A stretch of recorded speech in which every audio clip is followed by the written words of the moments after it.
नमस्ते बच्चों। आज मैं आप लोगों को क्लास 7 बाल महाभारत के तहत भूरिश्रवा, जयद्रथ और आचार्य द्रोण का अंत, इसके बारे में मैं पढ़ाऊंगी और नीचे एग्जाम के लिए प्रश्न उत्तर भी रहेगा। अब युद्ध शुरू हो चुका है, उसमें भूरिश्रवा, जयद्रथ और आचार्य द्रोण का युद्ध में किस तरह से अंत होता है, इसके बारे में इस टॉपिक्स में बताया जाएगा। और बच्चों, इससे पहले मैं बाल महाभारत का बहुत सारा टॉपिक बना चुकी हूँ और क्लास 7 वसंत का बहुत ही आसान रूप में मैं चैप्टर समझा के पढ़ाई हूँ। उसका क्वेश्चन आंसर भी मैं पढ़ा चुकी हूँ और हिंदी व्याकरण भी मैं बहुत ही आसान तरीके से पढ़ाई हूँ। तो उन सब को देखने के लिए आप ऊपर दिए गए आई बटन पर क्लिक करके देख सकते हैं, या नीचे दिए गए डिस्क्रिप्शन बॉक्स में देख सकते हैं, या प्लेलिस्ट में जाकर देख सकते हैं। और बच्चों, आप मुझे इंस्टाग्राम, फेसबुक और ट्विटर पर भी फॉलो कर सकते हैं। तो अभी हम लोग पढ़ेंगे भूरिश्रवा, जयद्रथ और आचार्य द्रोण का अंत किस तरह से हुआ है, इसके बारे में। अर्जुन व जयद्रथ का युद्ध चल रहा था। दूसरी ओर सात्विकी वह भूरिश्रवा लड़ रहे थे। अर्जुन ने देखा सात्विकी जमीन पर पड़ा है और भूरिश्रवा उस पर वार करने को उद्यत है। उसी समय अर्जुन ने एक बाण से भूरिश्रवा की उठी हुई बाँह काट दी। भूरिश्रवा ने श्री कृष्ण व अर्जुन की निंदा की। तब अर्जुन ने कहा, वृद्ध भूरिश्रवा, तुमने मेरे प्रिय मित्र सात्विकी का वध करने की कोशिश की है, और वह भी उस समय जबकि वह घायल और अचेत सा होकर जमीन पर निशस्त्र पड़ा हुआ था। इस अवस्था में तुमने उसे तलवार से मारना चाहा, जिसके हथियार टूट चुके थे, कवच नष्ट हो चुका था और जो इतना थका हुआ था कि जिसके लिए खड़ा रहना भी दुभर था। ऐसे मेरे कोमल बालक अभिमन्यु का वध होने पर तुम सभी लोगों ने विजयोत्सव मनाया था। तुम ही बताओ कि ऐसा करना किस धर्म के अनुसार उचित था। अर्जुन के इस प्रकार मुंहतोड़ जवाब देने पर भूरिश्रवा युद्ध के मैदान में सरों को फैलाकर और आसन जमाकर बैठ गया। उसने वहीं आमरण अनशन शुरू कर दिया। यह सब देखकर अर्जुन बोला, वीरों, तुम सब मेरी प्रतिज्ञा जानते हो। मेरे बाणों की पहुंच तक अपने किसी भी मित्र या साथी का शत्रु के हाथों वध न होने देने का प्रण मैंने कर रखा है, इसलिए सात्विकी की रक्षा करना मेरा धर्म था। भूरिश्रवा ने अर्जुन से सहमत होकर अपना सिर जमीन पर टेक दिया। इसी मध्य सात्विकी ने भूरिश्रवा का सिर काट दिया।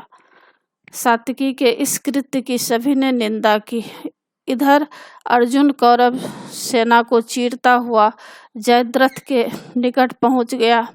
अर्जुन व जयद्रथ में भयंकर युद्ध चल रहा था। सूर्यास्त का समय निकट था। दोनों के मध्य युद्ध जारी था। जयद्रथ सूर्य की ओर देखने लगा तो श्री कृष्ण ने अर्जुन से कहा, अर्जुन, जयद्रथ सूर्य की तरफ देखने में लगा है और मन में समझ रहा है कि सूर्य डूब गया, परंतु अभी तो सूर्य डूबा नहीं है। अपनी प्रतिज्ञा पूरी करने का तुम्हारे लिए यही अवसर है। श्री कृष्ण के ये वचन अर्जुन के कान में पड़े ही थे कि अर्जुन के गांडीव से एक तेज बाण छूटा और जयद्रथ के सिर को उड़ा ले गया। श्री कृष्ण ने समय पर ही एक चेतावनी अर्जुन को दे दी थी कि जयद्रथ के सिर को जमीन पर नहीं गिरने देना है। अर्जुन ने ऐसा ही किया। जयद्रथ के पिता राजा वृद्धक्षत्र अपने आश्रम में बैठे संध्या वंदना कर रहे थे कि इतने में जयद्रथ का सिर ध्यानमग्न राजा की गोद में जा गिरा।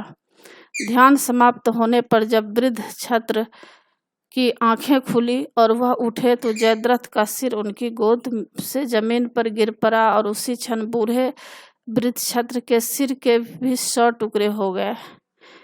यह 14वें दिन का युद्ध था। जयद्रथ वध से उत्साहित युधिष्ठिर ने द्रोणाचार्य पर आक्रमण कर दिया। आज युद्ध रात तक चलता रहा। कर्ण व घटोत्कच में भयंकर युद्ध हो रहा था। कर्ण को घटोत्कच ने इतनी पीड़ा पहुंचाई कि उसे इंद्र के द्वारा मिली शक्ति का प्रयोग करना पड़ा। घटोत्कच मारा गया, किंतु अर्जुन का संकट टल गया, क्योंकि कर्ण ने यह शक्ति अर्जुन के लिए रख छोड़ी थी। पांडव सेना घटोत्कच के मारे जाने से शोकग्रस्त हो गई। द्रोणाचार्य पांडव सेना क्या हुआ, घटोत्कच के मारे जाने से शोकग्रस्त हो गई। द्रोणाचार्य के भयंकर युद्ध को देखकर श्री कृष्ण अर्जुन से बोले, अर्जुन कुछ कुचक्र रचकर ही इसको परास्त करना होगा। आज अगर परास्त न हुए तो ये हमारा सर्वनाश कर देंगे। इसलिए किसी को आचार्य के पास जाकर यह खबर पहुंचानी चाहिए कि अश्वत्थामा मारा गया। युधिष्ठिर ने काफी सोच विचार के बाद कहा कि यह पाप मैं अपने ही ऊपर लेता हूँ। इस व्यवस्था के अनुसार भीम ने गदा प्रहार से अश्वत्थामा नाम के एक भारी लड़ाके हाथी को मार डाला। फिर द्रोण की सेना के पास जाकर जोर से चिल्लाने लगा, मैंने अश्वत्थामा को मार डाला है। द्रोणाचार्य जब सच्चाई जानने के लिए युधिष्ठिर से पूछा तो युधिष्ठिर ने कहा, अश्वत्थामा मारा गया, पता नहीं मनुष्य या हाथी। वाक्य का अंतिम भाग पांडव सेना के शोर में आचार्य सुन नहीं पाए। पुत्र शोक से दुखी द्रोण ने हथियार डाल दिए और भूमि पर ध्यान मग्न बैठ गए। इसी हाहाकार के बीच धृष्टद्युम्न ने ध्यान मग्न आचार्य की गर्दन पर खड्ग से जोर का वार किया। आचार्य द्रोण का सिर तत्काल ही धड़ से अलग होकर गिर पड़ा। तो बच्चों, आप लोगों को पाठ समझ में आ गया होगा कि भूरिश्रवा, जयद्रथ और आचार्य द्रोण का किस तरह से अंत होता है। और नीचे एग्जाम के लिए प्रश्न उत्तर दिया जा रहा है। इसमें कुछ शब्दार्थ दिए जा रहे हैं जिसको आप एग्जाम के लिए याद कर लीजिएगा। और प्रश्न उत्तर है। पहला प्रश्न है, भूरिश्रवा की भुजा काटने के पीछे अर्जुन का क्या तर्क था?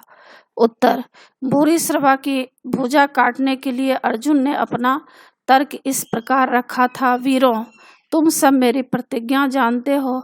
मेरे बाणों की पहुंच तक अपने किसी भी मित्र या साथी का या शत्रु के हाथों बंद न होने देने का प्रण मैंने कर रखा है। इसलिए सात्विकी की रक्षा करना मेरा धर्म था। दूसरा प्रश्न, श्री कृष्ण ने जयद्रथ को मारने के लिए अर्जुन को क्या कहकर सचेत किया? उत्तर, श्री कृष्ण ने अर्जुन से कहा, अर्जुन, जयद्रथ सूर्य की तरफ देखने में लगा है और मन में समझ रहा है कि सूर्य डूब गया, परंतु अभी तो सूर्य डूबा नहीं है। अपनी प्रतिज्ञा पूरी करने का तुम्हारे लिए यही अवसर है। तीसरा, द्रोणाचार्य को मारने के लिए पांडव पक्ष ने क्या योजना बनाई? उत्तर, श्री कृष्ण की इस सलाह पर कि आचार्य द्रोण को कुचक्र से मारना आवश्यक है, अन्यथा ये हमारे सर्वनाश कर देंगे। इस पाप कर्म का दायित्व युधिष्ठिर के लेने पर भीम ने अश्वत्थामा नाम के हाथी को मार दिया। भीम ने द्रोण के पास जाकर कहा, मैंने अश्वत्थामा को मार दिया है। जब आचार्य ने सच्चाई जानने के लिए युधिष्ठिर से पूछा तो युधिष्ठिर ने कहा, अश्वत्थामा मारा गया, पता नहीं मनुष्य या हाथी। युधिष्ठिर के कथन का अंतिम अंश पांडव सेना के शोर में आचार्य सुन न सके। उन्होंने हथियार त्याग दिए, भूमि पर ध्यान मग्न बैठे। आचार्य का सिर धृष्टद्युम्न ने काट दिया। अब बहुविकल्पी प्रश्न उत्तर है, जिसको MCQ प्रश्न उत्तर कहते हैं। एग्जाम में हर बार पूछा जाता है, इसलिए इसको भी याद कर लीजिएगा। इसमें आपको 4 ऑप्शन रहेंगे, एक ऑप्शन आपको लिखना है या टिक लगाना है, जैसा कहा जाएगा उसी तरह करना है। पहला प्रश्न है, अर्जुन ने बाण चलाकर भूरिश्रवा की भुजा क्यों काट दी? इसका उत्तर है, पहला का उत्तर है ख, सात्विकी अचेत अवस्था में जमीन पर पड़ा था और भूरिश्रवा उस पर वार करने को उद्यत था। दूसरा, भूरिश्रवा का वध किसने किया? इसका उत्तर है क, सात्विकी ने। तीसरा, जयद्रथ का सिर किसने काटा? इसका उत्तर है क, अर्जुन ने। चौथा, जयद्रथ का सिर कहाँ जाकर गिरा? चौथा का है ग, उसके पिता वृद्धछत्र की गोद में। पांचवा, अश्वत्थामा नाम किसका था? इसका उत्तर है ग, हाथी व द्रोणाचार्य के पुत्र दोनों का। तो इसी के साथ बच्चों पाठ की समाप्ति होती है। आशा है आप लोगों को सारा पाठ समझ में आ गया होगा। और एग्ज़ाम के लिए अच्छी तरह तैयार कर लीजिएगा।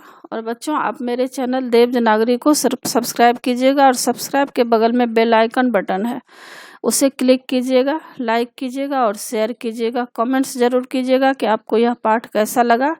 नए पाठ के साथ फिर मैं मिलूँगी बच्चों। धन्यवाद।